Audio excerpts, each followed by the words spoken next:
Hey everyone, welcome back to another Foxtecc video, and in this one I'm gonna show you how you can turn off voiceover on your Apple Watch. Voiceover can be a great accessibility feature, but sometimes if you don't need it, it might be kind of annoying. So I'm gonna guide you through the process step by step. At first, you need to press the crown button on your Apple Watch to get to the menu. So go ahead and do that, and once you're in here, you want to essentially get to the settings, but the problem is that with a voiceover on, every single thing that you select and tap on is going to be read out loud to you.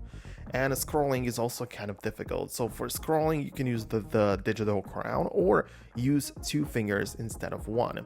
And for selecting items, what you have to do is not just to click it once, but double click it. So once you select it, it reads it, and second time you confirm it. That's the feature or how the voiceover actually works.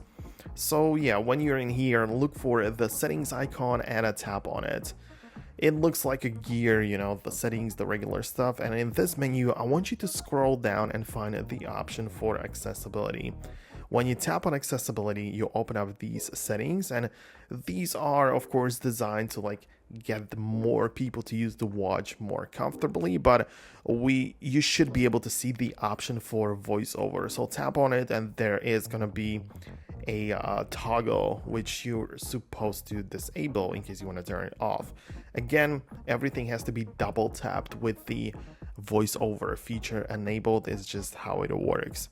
So yeah, as I said, you need to toggle off the switch, and yeah, this is essentially all that you need to know about it. Once you disable the voiceover, you can revert back to the regular way you used your Apple Watch. So no more scrolling with two fingers, but with just one, and everything that you tap just gets open instantly.